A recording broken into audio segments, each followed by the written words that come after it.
सकते हैं। अगर आपने पहले से ही वेबसाइट पर रजिस्टर किया है तो यूजर आईडी, पासवर्ड और कैप्चा एंटर कीजिए और फिर लॉगिन पर क्लिक कीजिए।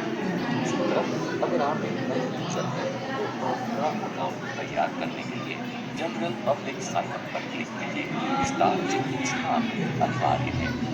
आपके व्यक्तिगत विवरण जैसे आपका यूजर नेम, मोबाइल नंबर और ईमेल आईडी एंटर कीजिए।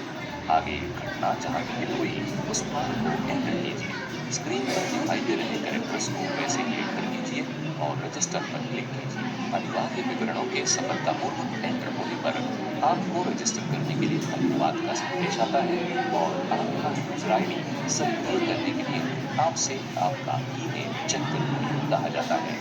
पुष्टिकरण ईमेल को ओपन कीजिए और लॉगिन आईडी लिख दीजिए। आपका अकाउंट सक्रिय करने के लिए क्लिक हियर लिंक पर क्लिक कीजिए। आपको नए पेज के लिए निर्देशित किया जाता है और 2 बार पासवर्ड एंटर करने के लिए कहा जाता है। दिखाई गई इमेज में कैप्चर लेटर्स को एंटर कीजिए और सबमिट पर क्लिक कीजिए। अब आपका अकाउंट सक्रिय हुआ है।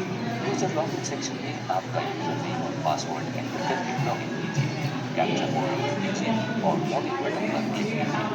प्रक्रिया को रजिस्टर करने के लिए माउस पॉइंटर को डेप्थ मेन्यू बिंदु पर लेकर जाइए और ऐड डेप्थ रजिस्ट्रेशन पर क्लिक कीजिए। स्टार चिन्हित स्थान अनिवार्य है।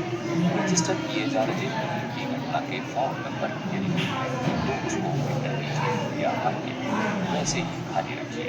रिपोर्ट की गई तारीख और मृत्यु की तारीख अपने आप प्रदर्शित होती है।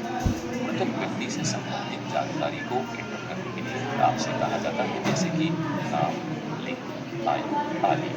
मृतक के मृत्यु के समय के स्थान के पते के साथ साथ उसके स्थायी पते को एंटर कीजिए।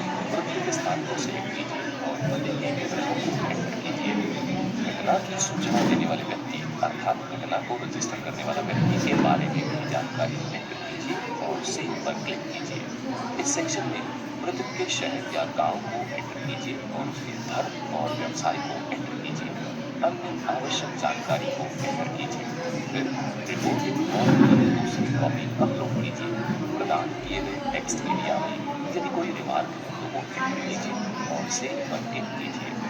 आपके द्वारा एंटर की गई जानकारी में यदि कुछ जानकारी शामिल करनी है तो एडिट बटन पर क्लिक कीजिए। इस समस्त जानकारी की जांच करने के बाद सबमिट पर क्लिक कीजिए।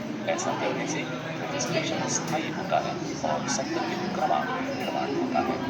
यदि एप्लीकेशन फॉर्म ओपन हुआ है इस फॉर्म की प्रिंट लीजिए और एप्लीकेशन के नीचे दिए हुए पते पर समस्त आवश्यक डॉक्यूमेंट्स के साथ संबंधित रजिस्ट्रार के लिए पोस्ट द्वारा या हाथों से फॉर्म को आगे भेज दीजिए। आपके एप्लीकेशन के सफलतापूर्वक जमा होने के बाद आपके द्वारा प्रदान किए हुए